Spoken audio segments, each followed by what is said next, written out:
A drunken tourist in a ridiculous hare-eared hat waved a carrot, mocking the guardsman and crossing the sacred line. The crowd gasped, phones raised, as the soldier finally moved, his commanding voice cutting through the chaos. What followed was a clash of dignity and entitlement that left the tourist humiliated and the onlookers cheering. Let's begin. The scene near Buckingham Palace was a vibrant mix of history and modern chaos. Tourists swarmed the cobbled streets, cameras clicking in a relentless rhythm.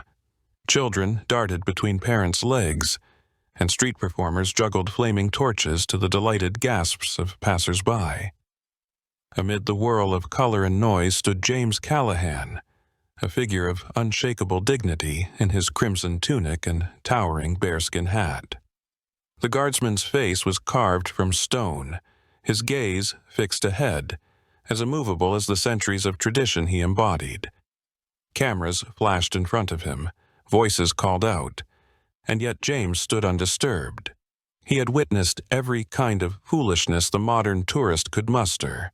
Nothing broke his stoicism until now. Emerging from the crowd like a chaotic force of nature was a man in his early 40s. His face was flushed from too much alcohol, and his gait was an unpredictable wobble. Perched atop his head was a ridiculous hat with floppy hair ears, which bobbed comically with every unsteady step. In one hand he clutched a near-empty bottle of lager, and in the other a limp, slightly browning carrot. The tourist stumbled closer, squinting at James as if trying to size him up. Then came the smirk, a smug, self-assured expression that reeked of entitlement. "Oi, big man," he slurred, the words tumbling out with all the elegance of his staggering steps. "Got something for ya, a little snack for the bunny in ya." The carrot wavered in the air as he gestured with mock grandeur, like an inebriated king offering tribute. The crowd began to shift their focus, whispers spreading like wildfire. Phones appeared, lenses trained on the unfolding absurdity. James didn't flinch. He didn't move. He didn't even blink. His stoicism only seemed to irritate the man further. "Come on, mate, give us a smile. I'm paying for this show, ain't I?" And there it was, the core of the man's arrogance. To him, the guardsman wasn't a soldier of the crown or a living symbol of British tradition. He was just another part of the spectacle, a prop in the grand circus of his vacation. The man took a swig from his bottle, emboldened by the murmurs of the crowd and his own delusion of importance. He staggered closer, breaching the invisible line of respect that separated history from hubris. "Oi, soldier boy, don't make me come over there," he barked, waving the carrot an inch from James's stoic face. The crowd tensed, the air thick with anticipation. James remained still, his silence a fortress against the growing tide of mockery. But the tension was palpable. Something was about to give, and when it did, it would remind everyone there that tradition wasn't just a relic to be mocked. It was a force to be reckoned with.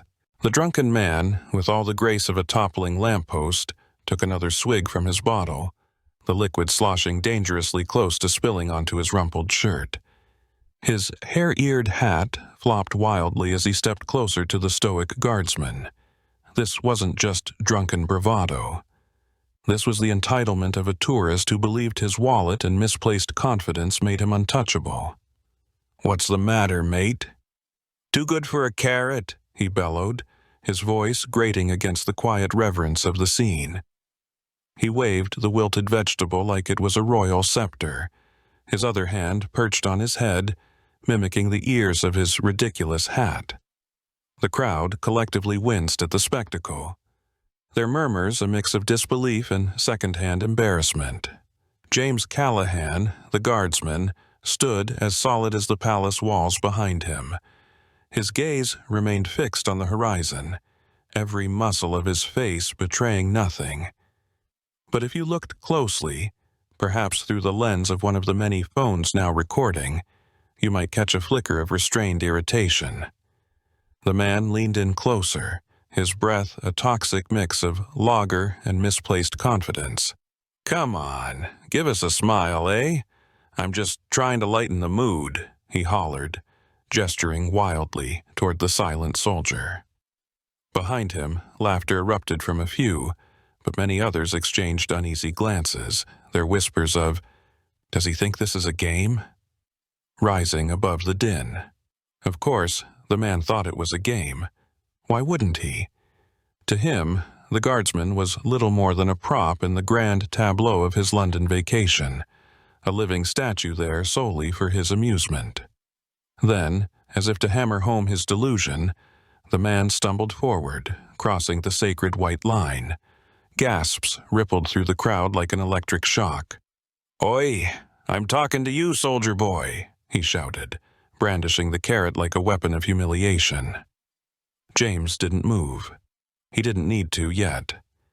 But the tension in the air thickened. The crowd knew one thing for certain. This was not going to end well for the man with the hat. James Callahan's patience, though legendary, was not infinite, and the drunken tourist was about to discover exactly where the line was drawn, literally. The man, carrot in hand and bravado in full swing, stretched out to touch James's bearskin hat, a move as audacious as it was idiotic. James responded with a deliberate, calculated step forward. His boots struck the ground with a crisp, resounding crack that sliced through the drunken man's haze and froze the bustling crowd in their tracks. "Step back immediately," James commanded, his deep, authoritative voice reverberating like a thunderclap.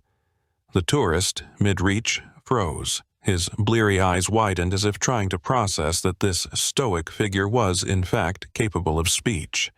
"Oh, you do talk," he chuckled, his shaky confidence betraying a flicker of doubt. For a moment, it seemed as though he might back down. But no. The carrot waved defiantly in the air, his misguided sense of entitlement fueling his next words. "You wouldn't dare, mate. I'm just having a laugh." Let's pause for a moment, shall we? Imagine standing there watching this unfold. You'd probably think, really? Is this man seriously testing the patience of a professional soldier? And you'd be right, but tourists like him rarely think beyond their own sense of self-importance. James raised his hand in a firm gesture, silencing the man's slurred retort before it could begin.